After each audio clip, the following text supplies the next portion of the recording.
I spent 2.5 years planning my dream wedding. Every detail was carefully thought out. From the romantic beachfront venue in Charleston, South Carolina, to the exquisite menu featuring all my favorite dishes. Andrew, my fiancé, and I had been in love for nearly 4 years, and I had always believed we would have a happy marriage. Everything seemed perfect, except for one major issue. Andrew's parents had never accepted me. His mother, Vivian, always carried herself with an air of elegance and coldness. The first time we met, she scanned me from head to toe, as if evaluating whether I was worthy of joining their family. His father, William, was quieter but always distant. He spent most of his time bragging about his investments and the exclusive clubs he was a member of. I didn't come from a prestigious family. My parents were hardworking people, and I was proud of that. I had no interest in elite circles, extravagant dinners, or luxury trips meant for showing off. I loved Andrew for who he was, not for his family or wealth.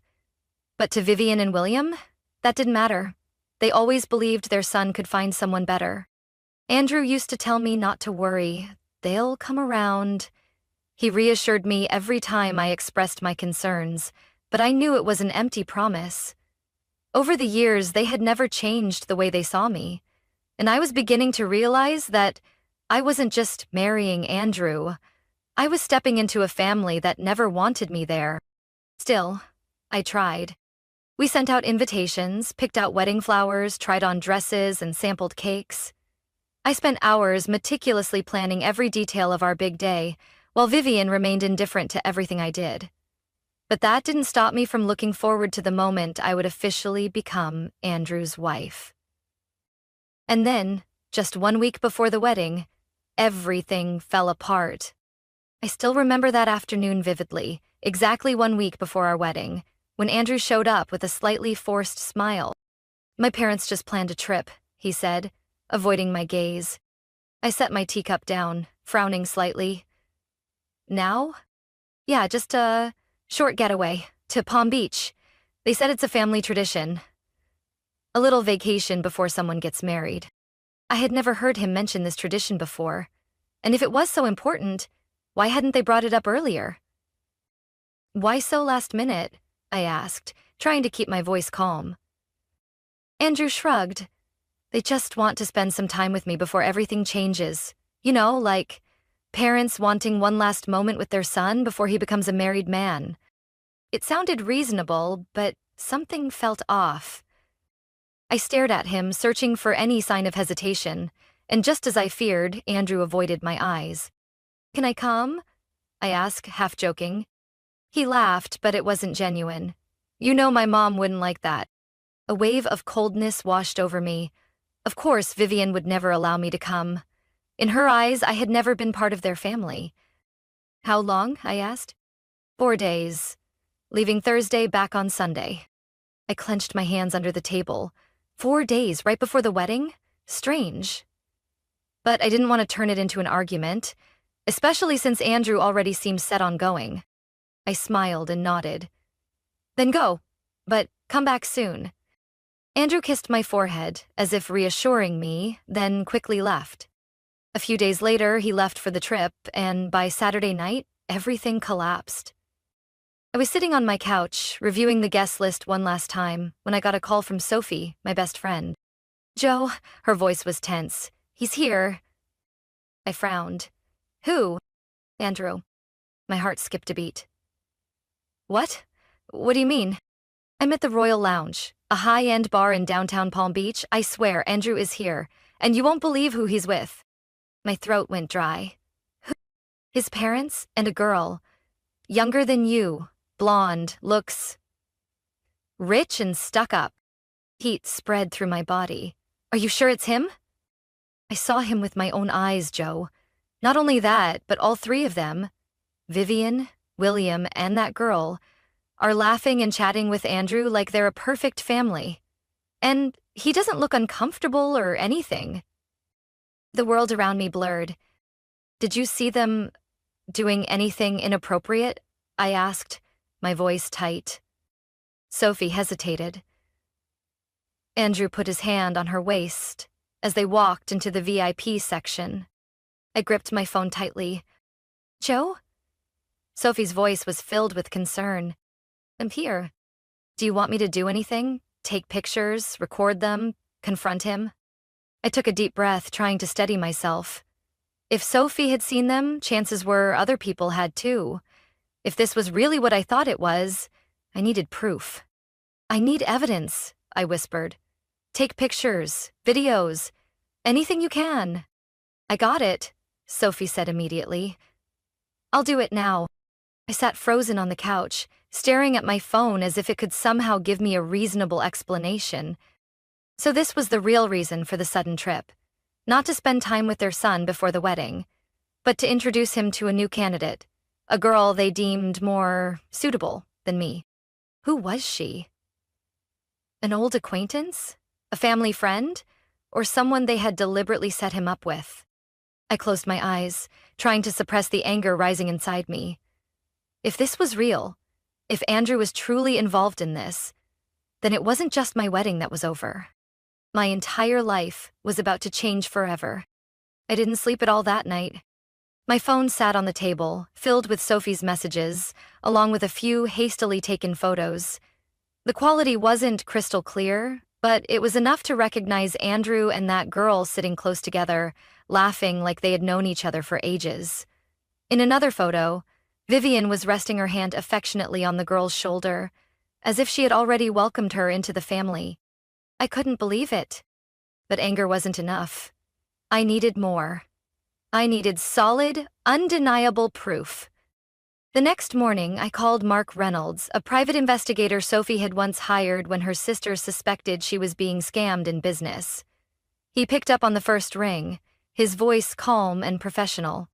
"I need to investigate someone," I said bluntly. Mark wasn't surprised.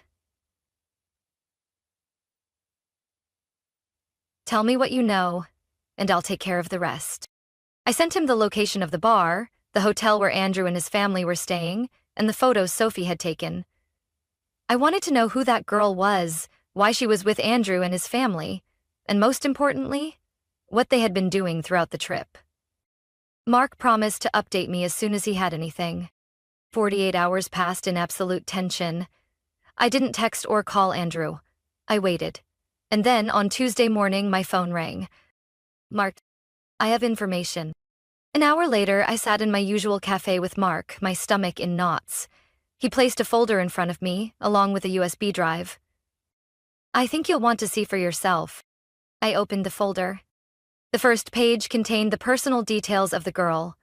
Her name was Lauren Davis, 26 years old, the daughter of a wealthy businessman in Florida. Private school education, involved in multiple social events. The kind of person Vivian and William would undoubtedly consider worthy of their family.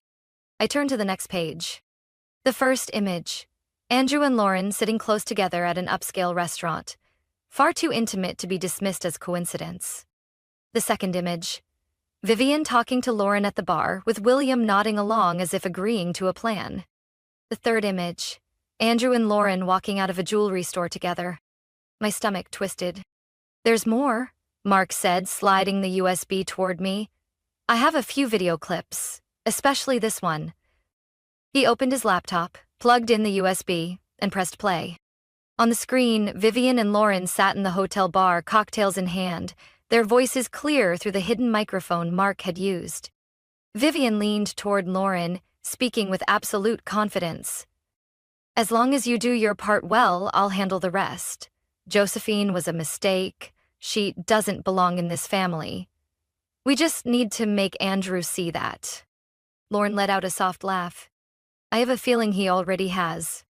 I felt my entire body freeze. Mark paused the video, looking at me with sympathy. "Vivian and William didn't just take Andrew on a trip. They orchestrated this. Lauren wasn't a coincidence. They planned for her to replace you." My heart turned cold. I didn't know what I had expected. Maybe an explanation, a possibility that this was all a misunderstanding. But no, everything was crystal clear. Andrew hadn't just been led into this. He had willingly participated. I stared at the laptop screen. This wasn't just about a trip. This was a carefully planned betrayal. I clenched my fists. If you want to dig deeper, Mark offered, I can. I shook my head, taking a deep breath. No need, I have enough. Enough to know I could never marry Andrew. Enough to realize this family would never accept me.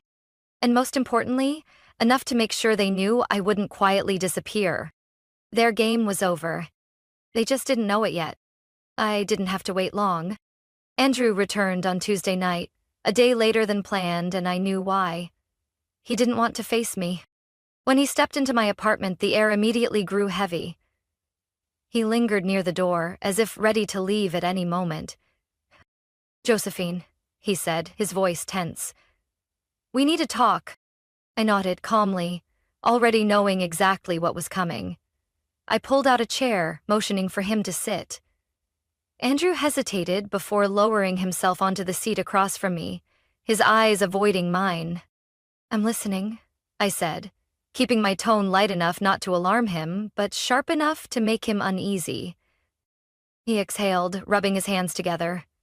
I think we should take a break. I stared at him. A break? Andrew nodded, still avoiding my gaze. I just think maybe we need to take some time to think. Everything is moving so fast, and I'm not sure if this is the right decision. I stayed silent for a few seconds. Then I smiled. How interesting, I said, reaching for a folder on the table and placing it in front of him. Because I just got some information about your trip. Andrew's entire body tensed. Take a look. I gestured. He opened the folder. The first image, Andrew and Lauren at the restaurant, sitting so close their shoulders nearly touched. The second image, Vivian smiling at Lauren in the bar, an expression full of meaning. The third image, Andrew and Lauren leaving a jewelry store together. I watched as horror slowly spread across his face while he flipped through the pages, eventually reaching the last section. A transcript of text messages Mark had retrieved from Lauren's phone. Messages from Vivian. Just spend time with him. We'll take care of the rest. Andrew swallowed hard, flipping to the final page. A screenshot from the video at the bar where his mother promised Lauren that this wedding would never happen. I crossed my arms, watching him. Do you have anything to say? I asked, my voice steady. Andrew set the folder down, his hands shaking. Josephine, I can explain. I raised an eyebrow. Explain? Explain how your mother arranged a meeting with another woman right before our wedding? Or explain how you let it happen so easily? His hands clenched into fists, his expression flustered. I didn't do anything on purpose, he blurted out. I just wanted to keep the peace. I didn't want to make my mother angry. I didn't want to cause trouble. I let out a short, humorless laugh. Keep the peace? I repeated, my gaze sharp. You think letting your family sabotage your own wedding is keeping the peace? Andrew fell silent. And at that moment, the door swung open. Vivian walked in as if she owned the place, followed closely by William. In her hand was a notebook, probably my wedding planner, something that no longer meant anything. Can we talk like adults? Vivian said, her voice carrying its usual authority. I leaned back in my chair, arms crossed. Oh, you want to talk? Great. I have all evening. She glanced at the folder on the table, her eyes narrowing slightly. This is ridiculous. Josephine, you're overreacting. I let out a light laugh. Overreacting? You mean I'm not supposed to react when my fiance's mother hires another woman to replace me right before my wedding? William spoke coldly. We only want what's best for Andrew. We don't think you're the right long-term choice. A cold fury spread through me. I turned to Andrew. Did you know about this? He was silent for too long. And that said everything. I took a deep breath, locking eyes with Vivian. You think you get to choose your son's wife? She gave a small, dismissive smile. I'm just making sure my son doesn't make a mistake. My phone buzzed on the table. I glanced at it. A message from Sophie. Lauren is still in Palm Beach. She just bragged to her friends that Andrew's family made sure this wedding would never happen. I set my phone down and looked directly at Vivian. "Well, I have good news for you," I said, my voice calm but carrying the weight of a verdict. "You got what you wanted." I stood up, grabbed the folder, and slid it toward Andrew. "This wedding is off." Andrew's face went pale. "Josephine!" "I'm done, Andrew." I held his gaze for a long moment, letting my words sink in. "I'm not marrying someone who can't stand up for himself. I'm not marrying into a family I'll have to fight against for the rest of my life." I turned to Vivian and William. "Congratulations, Andrew is free of me. But let's see if anyone actually wants to be a part of a family like this." And with that, I walked out of my own apartment, leaving Andrew, Vivian, and William standing there in silence. I slammed the door behind me, taking a deep breath, but the air felt thick. I was shaking, but not from sadness. There were no more tears, no more pain. Only a quiet, simmering rage, pulsing through every part of me. I couldn't stop here. I needed to know the full truth. I grabbed my phone and dialed Sophie. She answered on the first ring. "You okay, Joe?" "I'm fine," I said firmly. "But I need to know more. Lauren, what else did she say?" Sophie hesitated for a second, then sighed. "Joe, you won't believe this." "Try me." "Last night, Lauren was bragging to her friends that Vivian paid her to go on this trip. And I don't just mean covering flights and hotels. There was cash, gifts, and a promise of a secure future if she did her part right." I felt my chest tighten. Her part? "Yeah, she said Vivian promised that if she could get Andrew interested, she'd make sure Lauren had a place in the family. Basically, they wanted to swap you out for her." I clenched my jaw.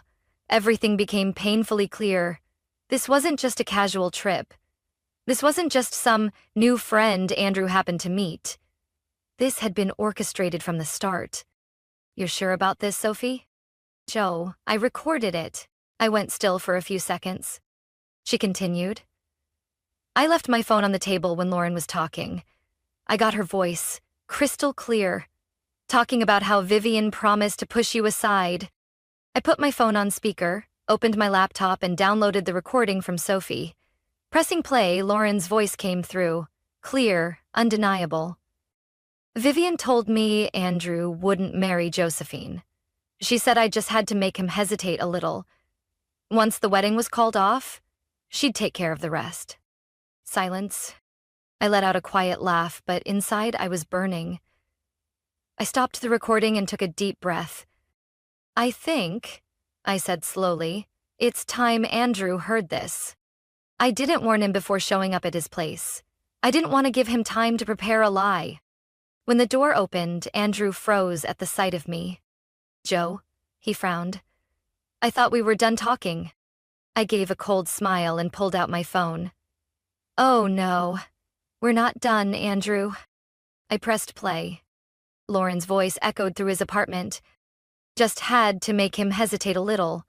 Once the wedding was called off, she'd take care of the rest." Andrew's face went from pale to deep red. What is this?" he stammered. "Proof." I slipped my phone back into my pocket. "Were you going to tell me your mother paid Lauren to seduce you? Or were you just going to stay quiet, like every other time?" Andrew pressed his lips together but said nothing. I stepped into the house, leaving the door wide open behind me. "And you know what's funny?" I tilted my head. "The whole world is about to find out about this." I pulled out a new folder and slammed it onto the table. "This is everything: photos, messages, payment receipts from your mother to Lauren." I crossed my arms. "So, Andrew, do you have anything left to say?" He swallowed hard. "Joe, I didn't know." I laughed. "You didn't know? You didn't think it was suspicious when Lauren conveniently showed up right before our wedding? You didn't realize your mother was manipulating you?" He closed his eyes, rubbing his forehead. "Oh, I didn't want to disappoint her," he muttered. I couldn't believe what I was hearing. "So you didn't care about hurting me as long as your mother was happy?" I crossed my arms tighter. He stayed silent. And that was my answer. I took a step back, as if I was finally seeing him clearly for the first time. "You never stood by me," I said slowly. "You let them do this, and you didn't stop them." Andrew didn't argue. I shook my head and picked up the folder. "Fine," I said, a faint cold smile on my lips. "If you won't pick a side, I'll pick for you." Andrew frowned. "What does that mean?" I turned toward the door, glancing at him one last time. "It means," I said, my voice sharp, "your mother is about to regret messing with me." And with that, I walked out, leaving Andrew drowning in his own silence. I didn't just walk away quietly. If Vivian thought she could manipulate everything to her liking without consequences, she was wrong. I spent the entire night planning, and the next morning I sent a group message to Andrew, Vivian, William, and Lauren. "We need an emergency meeting at the wedding venue at 2 p.m. If you want to clear things up before it's too late, be there." I didn't explain further. I wanted them to worry, to ask themselves 1,000 questions. And I knew for sure that Vivian wouldn't be able to resist an invitation like this. The wedding venue was supposed to be the place where I exchanged vows with Andrew. But today, it was just a stage where I would expose everything they had done. Vivian and William arrived first, walking in with their usual air of superiority, as if they were still in control. Lauren followed shortly after, her wavy blonde hair perfectly styled, her eyes glinting with smug confidence. And then Andrew walked in. He looked like he hadn't slept in days. But I didn't care anymore. I didn't waste time. Once they were all seated, I turned on the projector. The first image appeared on the screen.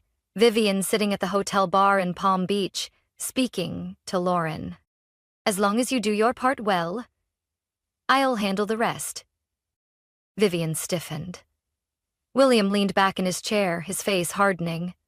Andrew leaned forward slightly, his eyes locked on the screen.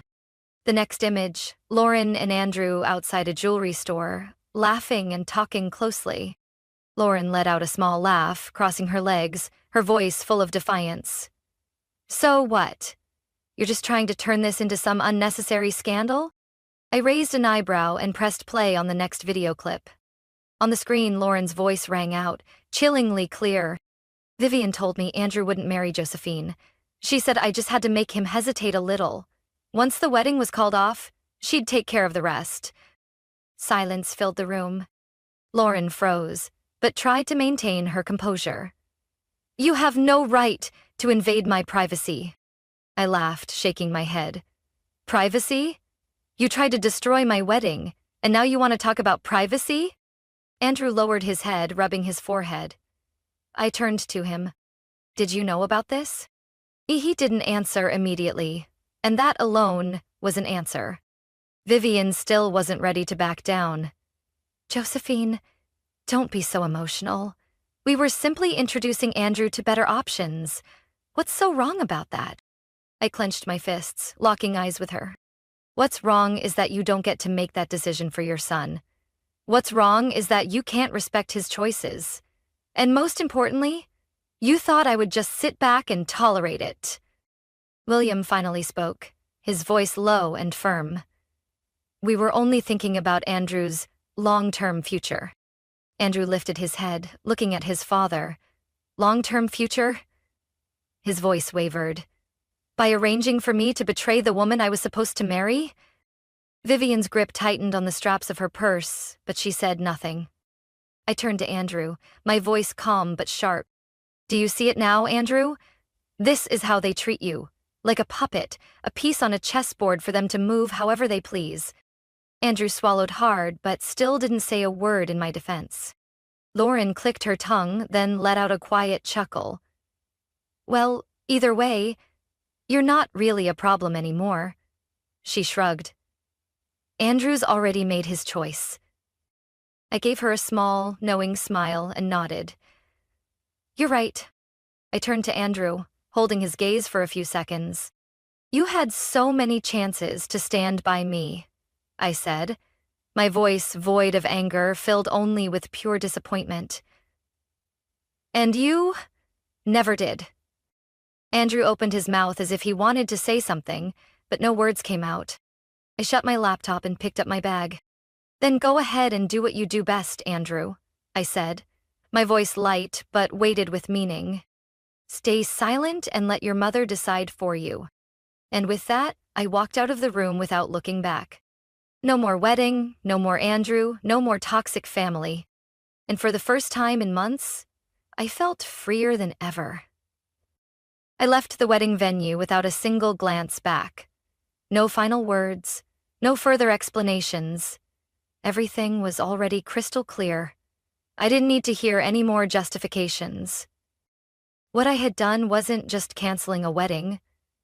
I had freed myself from a toxic family, a man who never had the courage to stand up for me, and a future I had almost been trapped in. A few hours later, I sat in my apartment, reading messages from friends and family, people who had just heard that the wedding was off. Some were shocked, some were furious on my behalf, but what surprised me most was that nearly everyone said I had made the right decision. And when I opened Instagram, I knew immediately that the drama wasn't over. Lauren, just as I had expected, couldn't keep quiet. She posted a selfie at a luxury bar holding a glass of wine, with a caption dripping with arrogance. "Not everyone is meant for high society. Some people simply don't meet the standards." In the comments, people from Andrew's social circle were already asking questions, trying to figure out what had happened. Some defended me, some tried to stay neutral, but regardless of what they said, the rumors had already spread. I sighed, but not out of sadness, just sheer exhaustion at their shamelessness. Within a week, Andrew's family's reputation collapsed in a way they never saw coming. The high-profile wedding guests, the influential business and social figures, began to distance themselves from Vivian and William as the truth unraveled. Turns out, not everyone approved of a family that treated marriage like a business transaction.